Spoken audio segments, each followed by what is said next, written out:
Buckle up, friends, and welcome to the Thriving Alcohol-Free Podcast. I'm your host, Deb, otherwise known as Mocktail Mom, a retired wine drinker that finally got sick and tired of spinning on life's broken record called Detox to Retox. Let this podcast be an encouragement to you if alcohol is maybe a form of self-care for you, where you find yourself dragging through the day waiting to pour another glass. I am excited to share with you the fun of discovering new things to drink when you aren't drinking and the joy of waking up each day without a hangover. It is an honor to serve as your sober fun guide, so sit back and relax or keep doing whatever it is you're doing. This show is produced for you with love from the great state of Kentucky. Thanks so much for being here and big time cheers. Okay, this podcast episode is coming out on November 5th, which I know some people maybe have been talking about because I don't know, there's like an election going on or something. But most importantly, the Happiest Hour comes out on the day that our podcast is coming out. So I'm so excited to talk to you. How are you? I'm great. Okay, I have to give a proper introduction. I don't have a bio on you, but I'll just tell everybody. Well, first of all, you were on the podcast. Was it episode 11? I feel like it was 7. 7. Okay, episode 7. You would know better. You remember all these things. So 7. Back way in the beginning, Jennifer Page, everybody, is a member in my membership, Thriving Alcohol Free. She's actually the very first person to sign up. I will never forget that. Jennifer has been alcohol free for over 2 years. Over 2 years. We're just ending our 2 years and 1 month right now when we're recording this. We're going to have a girls chat today. We're going to make a drink, one of her favorites that helped her surf the urge. I'm speaking for you now. Surf the urge when she first broke up with alcohol. And it's a recipe that's here in the book, but it's just a simple recipe, easy, a good old gin and tonic. We're going to make that drink together. And I just want you to know, though, there's nowhere to follow. I'm not giving you an Instagram account today and say, go follow her. She's not aspiring to be an influencer, but she has had an incredibly influential role in my life. And this book would not have been completed without you, would not have been started without your encouragement. And literally, you helped me with editing and reading things over. You looked at the whole manuscript. So thank you. I'm bowing down to you. Yay. Welcome. Jennifer Page, my dear friend from Lafayette, Indiana, mother of 4 boys, but most importantly, grandma to Claire. Yes. That's my latest act, right? That's your newest role, I should say. Yeah. Not most importantly. Yes. But your latest role that you are doing, but once a week, is it that you go and babysit her? Yeah. Isn't that awesome? It's perfect. It's wonderful. And I love that she knows me. Like, she's at an age where there's a little stranger danger. But I'm like her person when that's like, when she doesn't know anyone else in the room, like, Nana's her person. And I'm like, Nana. Yeah. Yes. I'm coming to Nana. Nana, please hold me. Nana, please protect me. Yeah. So fun. So you've been a Nana. Never had a drink, never fallen asleep on the couch with her on your lap. Nope. Right? Nope. Okay. How is it going here now into your 3rd year? Let's talk a little bit about what the alcohol-free drink. Do you want to make the drink first? Do you want to do that? Sure. Let's drink and talk? Sure. Because let's do that. And then we'll talk about your alcohol-free drink. Thirsty. Okay. This drink you really got into in the very beginning. Am I right? Yeah, the gin and tonic. You were drinking a lot of them. Well, I used to drink the regular gin and tonic. You used to drink a lot of them. Yeah, Nothing changed really for you, huh? Well, it's just, I'm lazy. It's super easy. So same. I got out I was just going to say, this is one of my go-tos, the Cut Above gin or nice. Ritual. Ritual is also a great. So those are the 2 gins that I've acquired a taste for. I don't know that they all vary too much, but I've been told, very nice. I've been told that I do think this is an acquired taste. So, anyone who's new to the non-alcoholic, alcohol-free lifestyle or that space, who's starting to try many of these products, they aren't necessarily going to taste the same, and they need to be mixed with something, but they also, your taste buds change. So I had no idea things that didn't taste good to me early on in the first months or so, weeks or months, like now 2+ years out, I'm trying not only new things because there's so much, the market's exploding, but trying things again that I had tried early on that I was like, ugh. So what we don't realize is alcohol is an anesthetic. So it numbs our taste buds. So the farther out you go without consuming alcohol, your taste buds change. So they wake back up. Yeah. It's like you were at the dentist. yeah. Your face is half asleep, right? Yeah. Yeah. Right? Yeah. Isn't it? I mean, do you ever do that? And they give you like too much and it's just like, okay, now my eye feels asleep. You know, I'm like, my face, my ear is asleep too. Everything's asleep. Okay. We'll say this recipe is found on page 37. You really don't need much of a recipe. I will say, not to knock on my own book here or anything, but I put this in here because there's so many recipes just for people who like, just want to try something, a standard, a drink maybe you used to have. So a good old gin and tonic. This is what my husband drank. Okay, so what are you doing? 2 ounces? We're doing 2 ounces? About 2 anywhere ounces between 1.5 ounces and 2 ounces. And I have my mocktail mom glass and I squeeze. Yeah, that I put in the dishwasher. So your logo is no longer like intact. No, it's just this a glass. Is your logo. Well, when I feel really pale, I'll just say, wow, now there I am without a tan. Yeah. No hair, no face. But Jennifer's lazy. That's why we're making this drink. It's invisible. It's invisible. Yes. Okay. So I took some lime wheels and I put them here around the rim, around the glass, around the inside of the glass. We both did, and some ice. We're going to put in our gin. There's no substitute for a fresh squeezed slice of lime. Yeah. It doesn't compare to anything in a bottle. So it's worth it to keep a lime in your fridge at all times. Yep. Definitely. There's the gin. Pour it in. Very nice. And then this is kind of hard to find, but I gave up sugar, fortunately, 5 years before I gave up alcohol, because I've heard the sugar cravings are terrible. They are. Yeah. When we did Sober October together, which was my first month, everybody in the group was having these horrible sugar cravings. And I'm like, well, what's up with that? I'm not having that. Well, I had been off sugar for 5 years. So fortunately, but what I have come to realize I kind of had an epiphany a few months ago. For me, sugar and alcohol, I don't have an off switch for either. So like once I have that one glass of wine, I want another. And so if I eat sugar, I'm looking for more sugar the rest of the day. Like I will keep going in the cupboards. Where can I find something with sugar? So it's really interesting how those occupy the same kind of space in my brain. Neural pathways. Yeah. It's so interesting because our neighbor just gave us like this little thing with these little slices of chocolate from, they were just in Italy, came home, brought this stuff for us. And it was so like nice, Italian chocolate. And Lily's like, here, Mom, just have one. And I said to her, I go, I can't.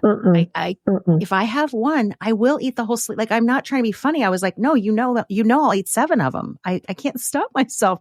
Very interesting. I need to look at it more that way. Like, it's like the alcohol, like one glass of wine, I will be off to the races. Yeah. So I found this Zevia, which you've probably seen their sodas. They have all different flavored sodas, and they do make a couple mixers. They make a ginger beer and this tonic water. And I feel like they might make one other mixer, maybe like a lemon lime type mixer. Okay. I'm not sure. Okay. So they're made with stevia. So a natural sugar substitute. So I love these right now. I've been ordering them on Amazon because it's the only place I can find them. So, yeah.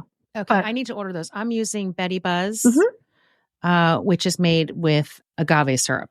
So there's 50 calories for the entire bottle. But yes, tonic water does tend to have high sugar. It is. And it's interesting because these are the types of things they have to add to real alcohol to make it taste good, right?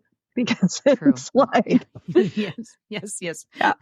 But this comes in a little can, so it usually is just the perfect size for my mocktail mom glass. Or your invisible mom glass. It just bubbled over. Oops. Maybe too much ice. Okay. Oh, this is good. Oh, good. I haven't had one of these in a few weeks. I'm going to squeeze a little extra lime on it. There we go. Mm-hmm. Yum. Okay. Do you need to go grab a paper towel or anything? Do you need something? Go grab a paper towel. Yeah, this is fine. This is called real life podcasting, people. This is how we're doing it. Okay. So that made me think, like at 2 years, I was thinking a lot, like, how could I be encouraging to people today? So in the beginning, it was really important to have like a glass in my hand. Like even making dinner, something to sip on. That's where this drink was like monumental. And it's not so much that way anymore. Like I can get through a lot of social situations without feeling that need. So like my need for that stuff, it's like, yeah, no. But like last night we were at an outdoor concert and I took my little cooler and I had a couple NA beers and I enjoyed drinking a beer while I was listening to this wonderful live music, and that was great. And I was at a wedding recently. I wanted to share this because I think many people are in these situations and they think, oh, you know, I'll quit after that wedding. like there's always, Yep. but there's always a life event, right? So we were in Arizona for this wedding, and wedding receptions last like 6 hours, and there's alcohol everywhere. Like everybody's drinking. So we went to the Whole Foods down the street and I got a 6-pack of Athletic beer, which I also read recently is Whole Foods' number one selling beer. No. Yeah. No. Number way. one selling beer across all categories. Crazy, right? So that's how far we've come. So we got to the reception like kind of right when it was starting, and I walked straight to the bartender. And I have my 6-pack of beer in my hand. And I looked at her and she looks at my 6-pack and she's like acknowledging me. I said, you know what? I don't drink. Would you but I picked this up and brought it so I would have something to drink. Would you mind putting it on ice? And she was like, have you had that? Because I don't drink either. And that's really good beer. And she said, I would be happy to. And I said, whatever is left over at the end of the night, please just take it home.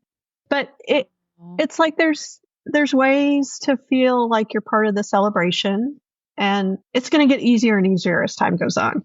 But to prepare and to come, don't be afraid to go talk to the bartender and figure out how to navigate the event. Yeah. So that you're comfortable, you enjoy it. And I feel the same way, like you were saying, like I don't feel that sense of like in the beginning, the mocktails and the non-alcoholic wine and stuff were such a, bumper rail for me. For sure. Still is, but not in the same way. Right. Not in the same way where it was like every night I had to have something or I was going to go back to my ways. Because it's a habit. Like for me, like I never identified as an alcoholic. What resonated with me big time was in our Sober October group when Jen Butler introduced the concept of gray area drinking. Mm-hmm. That like the bells went off. It's like, okay, there's an understanding that between the never drinker and the person who's physically dependent, there's this gray area, and the majority of people fall in that gray area. And we usually know deep down on some level, like this drinking alcohol is not serving my health. It's not serving my physical body or my mental health, or you just finally get to that point. Like, yeah, I think my life might be better off without it. And we all at our age, right? In our prime, prime. We're just getting started. We're Jennifer, in our 50s, we're just getting started. But we're cheers to that. Cheers. Mm-hmm. Cheers to big time cheers, my friend. Yeah. Yes. Thank you. So we're focused on our health span. Like, what is the next 50 years going to look like? And am I going to feel good? I want to feel good till the day I drop dead. And I want to play on the floor with my grandkids, and I want to be awake and remember the conversations I had and the 20 minutes worth of buzz. Like, it's not worth it. So when you start to see like some of the effects, like for me, it was my memory, my gut health. It's like, this is a habit I need to unlearn. And it takes sometimes 30 days or more to kind of unlearn that. But what I was going to say to bring it back to this fabulous drink is that part of that habit was having a glass in our hand, and in a social situation, holding something, sipping on something.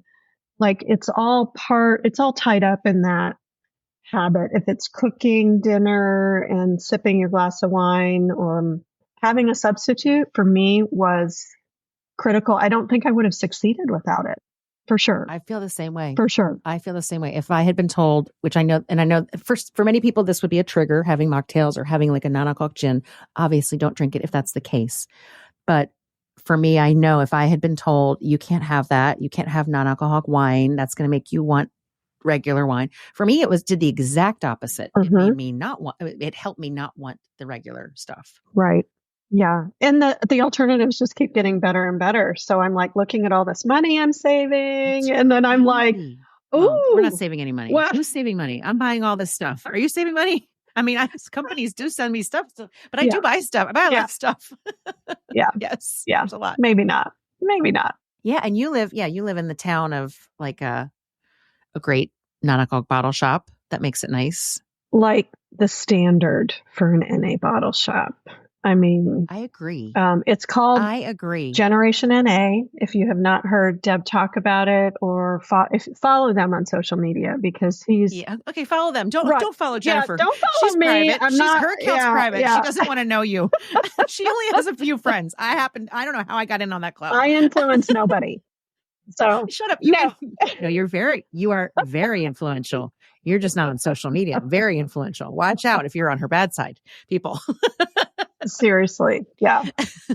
So I get excited when I get excited when I get to push the button at the crosswalk and all the cars stop so I can cross the street. Shut up. Yeah. When I have to walk by myself. Look at the magic. My friend. Look at the magic. Yes. It's like, look at when my walking friend can't be with me, I will take a picture of the crosswalk and all the cars. I'm like, look what I made them do. They all stopped. Everybody stopped. Like, and then you should cross. That's the most influence I have, Deb. You're very influential. Oh, yes. God. You've raised 4 amazing boys. That's the most important. You have influenced the most important people in your life. That's what matters. I hope so. Yeah. I wish if there's a regret. You're such an incredible mom. No, you mentioned that Generation NA is the standard. And I will say you are the standard of what how a mom should be. I mean it. I mean, I see the way that you support them, the way you are there for them, everything. Like incredible mom. You're an incredible mom. You should be so proud. That's kind of you to say, but I will say I really, really am a big cheerleader for the younger moms who are making this lifestyle choice, because I wish this was an area where I wish I'd been a better example for my kids. Same.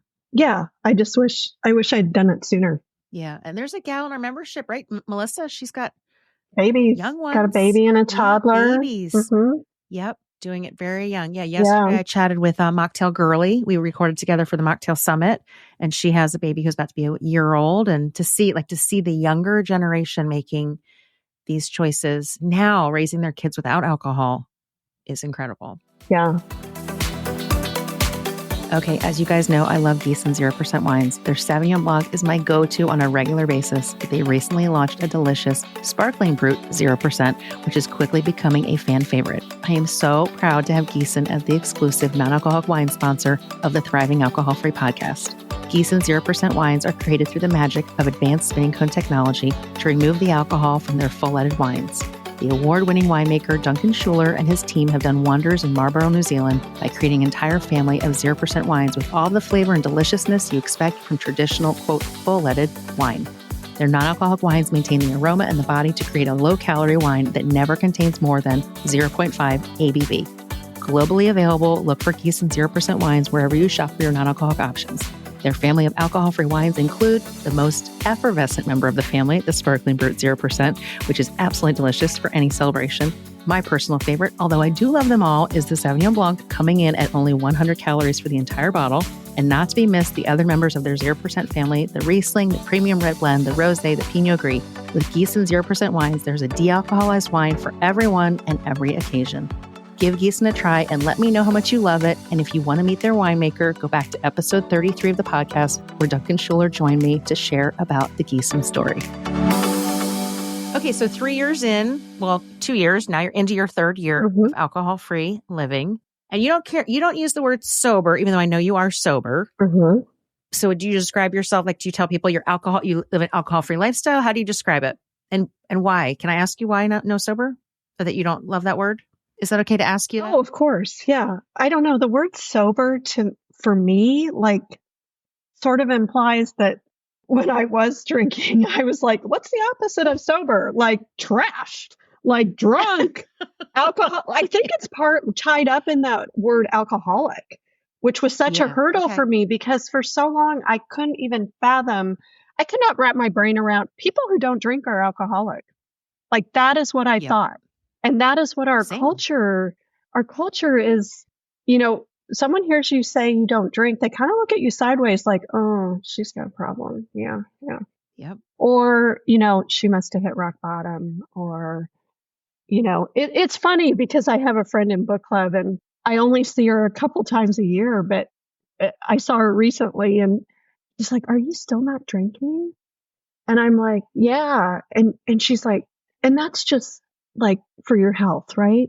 It's like, and I'm like, yeah, it's really, I feel so much better without it. And so it's funny. It's just our culture, you know, but sober for me always like had it just is a word that has a connotation to it. So what I say is I quit drinking alcohol or I don't drink alcohol anymore. And it's hard because, you know, everybody else does. And I have to really sort of filter my thoughts. You know, I was at a dinner, very informal, intimate dinner party recently, and I just, without even thinking, dropped this factoid that we know that consumption of alcohol increases your risk of 7 different types of cancer. Oh, what a great way to keep the party going, right? I'm like, oh, did I just say that? You're a party animal. Did your husband kick you under the table? Oh my gosh. Well, it like ends the conversation immediately, right? Like, but I had seen an influencer that I follow on Instagram, a darling young lady with these cute kids, and she and her sisters lost their mom to breast cancer, and they were at a breast cancer fundraiser, and they're toasting with alcohol. It's crazy. It's like this big fundraiser to raise money for breast cancer research. And we're serving everyone alcohol, which increases your risk of getting breast cancer. So it's like, it's crazy. Once you know these things, we talk about this all the time. It's like, once you know the facts, the research, it's like you can't unknow it. And I have to exercise a lot of self-control in not blabbering about it and, you know, ruining everyone's time.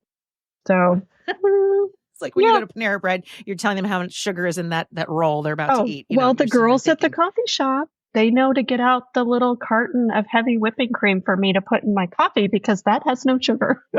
And they're like asking me like, oh yeah. And they're like, I started doing that too now that you told me that. I mean, it's darling. They're cute. Great. Isn't that great?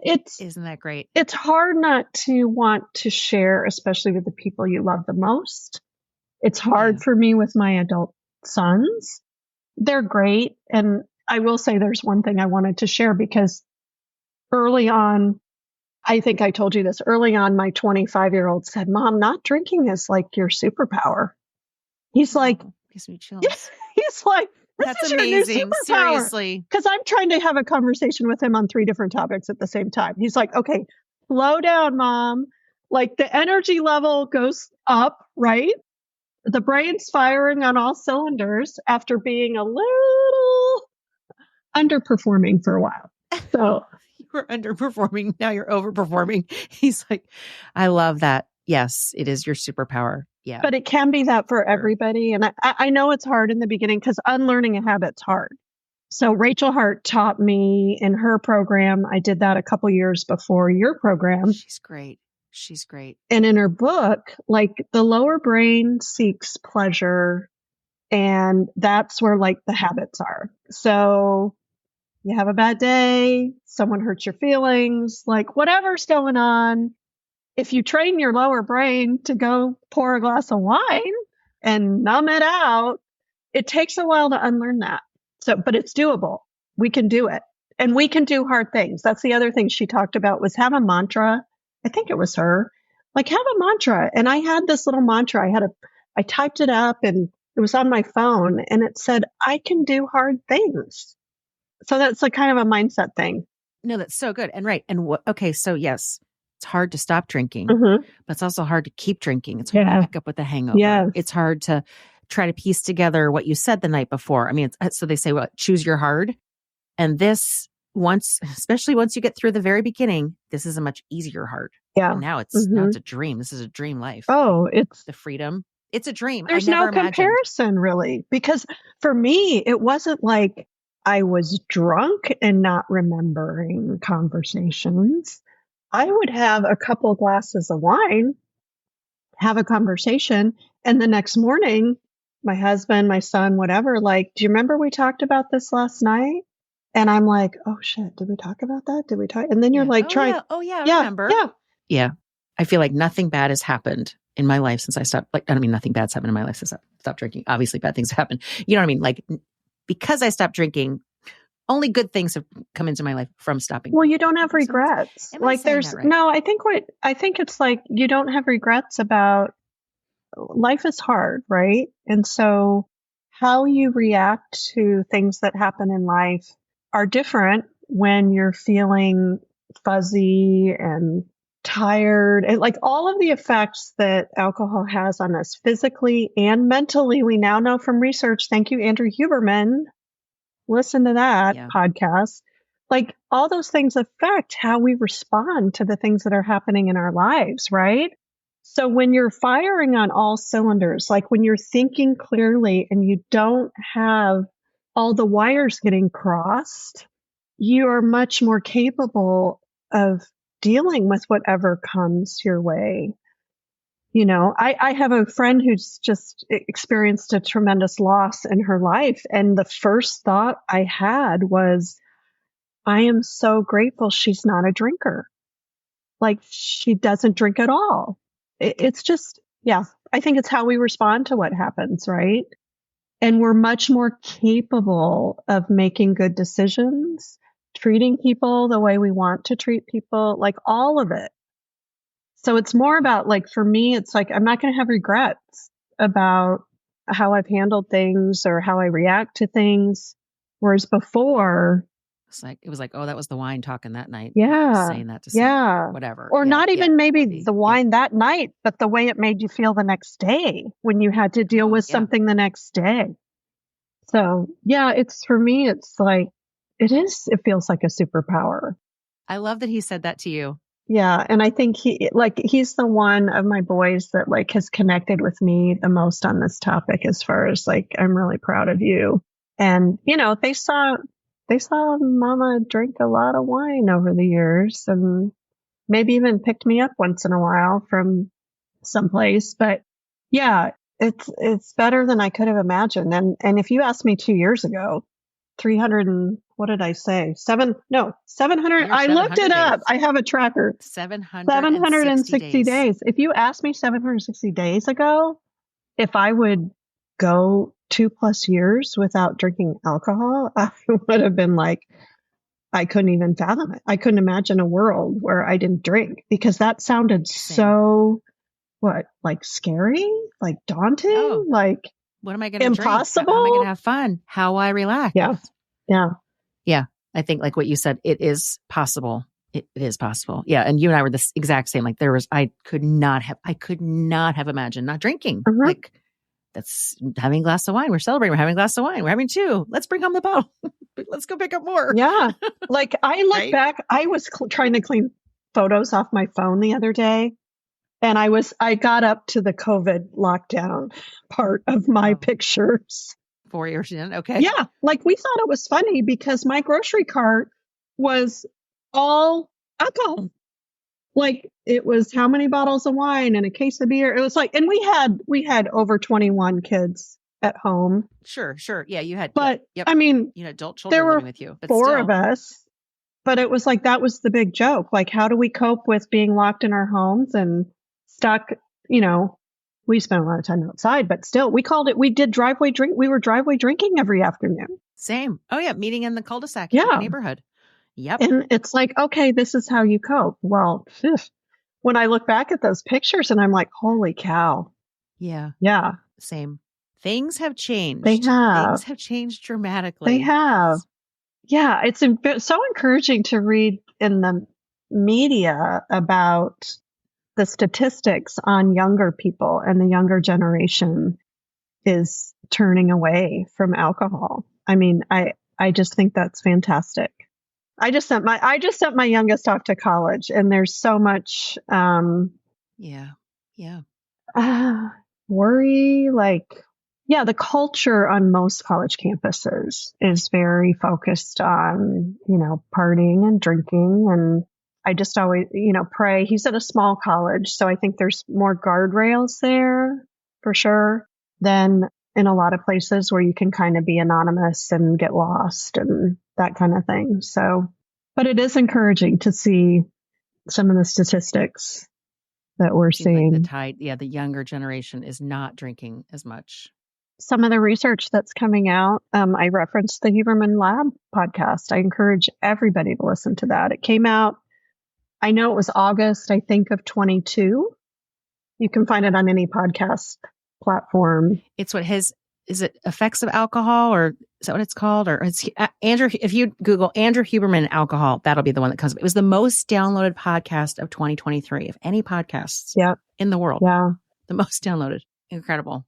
It's just really informative because it kind of connects all the dots, and nobody had ever really studied moderate drinking. It had always been, sort of like alcoholism and, but it's a wake up call. Yeah. It's a wake up call. Yeah. I sent it, one friend I talked to about it. I sent it to her and I said, I'm so sorry. You're hilarious. Well, I mean, Huberman says the same thing in the podcast. He's like, yeah. I'm not judging. I'm so sorry. Yeah. Like he apologizes multiple times. Yeah. Like, I'm sorry, but I'm reporting. Here's the facts. Just reporting the news here. We're just reporting the news. Yeah. So, but that was it your goal in the beginning to be able to moderate? Like that was my goal, I wanted to just kind of slow down, just be able to moderate. Oh, for sure. Get back to my wine ways. Just didn't want it as much. How many nights did we go out and say, I'm just going to have one glass of wine? Or at home, I'm just going to have one. Right. And so I know everybody's wired differently. The way I characterize it is my off switch does not work. It's the same with sugar and alcohol. My off switch is broken. Off switch is broken. It's defective. But I know a lot of people like me.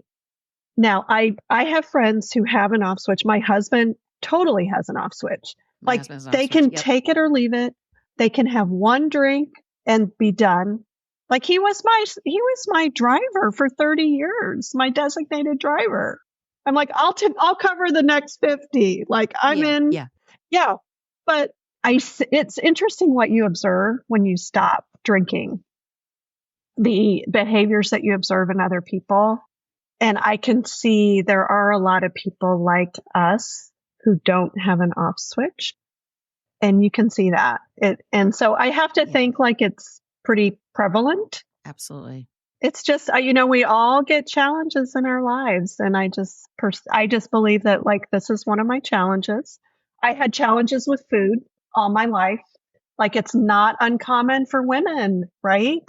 Like the numbing activities. And Rachel Hart talks about that. Like for women, food is a huge one. And I think she talks about food a lot because that was her as well.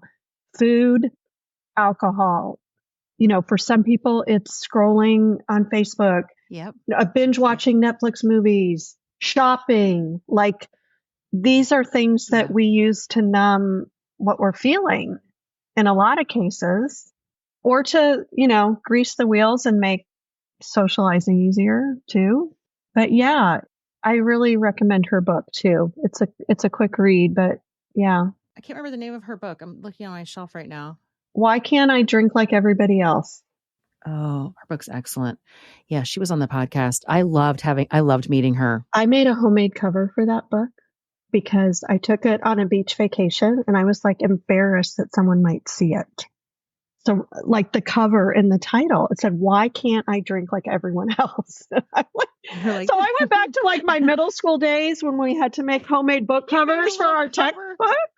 Did you do that? I love that. Like with the Oh, I totally did. That was so fun, wasn't it? You would cut the bag, right? You cut the bag or you would buy the covers. They sold covers, but we didn't pay for those. We just cut the bag, tape it up, and then you decorate it. You would like write the name on it. Oh, wow. I didn't decorate it, but I made a homemade book cover because I'm like, I'm not walking around with this book around my kids to the beach in front of other people. Like, I didn't want anyone to see it. But it's a very, very good book. Very good book. It's excellent. And it's a short read, but I will say it's so interesting how in the very beginning, like you were the same way, like I was mortified that I was thinking about not drinking. I mean, I was just like, I was so embarrassed that I was, going to cut back or going to try to drink less. I was so embarrassed. And like, now I would take that book somewhere. It wouldn't bother me. But in the beginning, I would have been the same way. Mm-hmm. Yeah. You're a reader. I wouldn't have been reading it. I would have been scrolling. Okay, this is out. Yeah. It's out. You got your copy. You have a copy in your hand. Well, I do, except it's like over there across the room. I forgot to grab it. Well, I meant you like you have. No, I meant you have one in your house. I have one in my home, in my kitchen. I've looked through it. It's beautiful. Oh, thank you for being such a special part of this. I just want the best for you. I want the best for you because you're such an encouragement, and I wouldn't be where I am without you. If I had not scrolled through Instagram one day and saw your reel and your special promotional price. Jennifer loves a discount. I love a discount. So, the way to her heart is offer it on discount. Yeah, that is how you signed up, right? Because I think we offered like $50. We were at the last minute. Jen Butler. Last minute. Jen Butler and I did like a little sober October, which was great. I shouldn't say little. We did a nice sober October program, which was great. It was great. She did a little coaching and you made mocktails and I did the mocktails. Yeah. Yeah. I liked that because I'm not intellectual and I don't bring the statistics of all the, the coaching, the sober coach. I'm not a sober coach, but to have somebody to work with who is a sober coach or, who is, knows that side of things. And I'm like, I just bring the fun of like, there's still good things to drink. So it was a perfect, for me, it felt very comfortable. I felt very comfortable that way. So I'm glad. I'm forever. It just clicked. Like that was the moment. Like that was when it clicked. And it was percolating for a couple years because I did Rachel Hart's program 2 summers before that. Wow. So I knew this is a problem for me. Like on some level, it's a problem and I need to solve it. So I was looking and again, like you said, it's like we all wish we could moderate or we want to moderate. But when you just quit altogether, it's like it takes it out of your headspace. Like it stops occupying all this space in your brain, right? Totally. And when you're trying to moderate all the time and stay focused, no, tonight it's 1 glass, whatever it is, it takes it completely out of your head. And it's so much easier. I think it's easier not to drink than to try to if I was trying to moderate, it'd be way harder for me. But there's no head chatter anymore. Right. If he's going to have another one, it's gone. Yeah. And the more time that goes by, the less you think about it. I hardly ever think about it. Totally. Even when something happens, my first thought isn't like, oh my gosh, I need to go get a drink. I need to go pour some wine. Yeah. Not even my second thought anymore, which is really nice. Yeah. Yeah. Yeah. Yeah. Yeah. It's authentic freedom. You coined the phrase authentic freedom. Authentic freedom. I didn't coin it, but I did trademark it. You trademarked it. That's just as good. I started selling on shirts, people. That's how it all happened. The best shirts out there. Yes. I'm so glad you like them. Oh, they're so soft. I love them. Yeah. It's authentic freedom. And especially us with our gray hair, even more authentic freedom is not coloring our hair. Over 50 is authentic freedom and not drinking is. Thank you, my friend. Cheers to you. Thank you so much for doing this. This was so fun.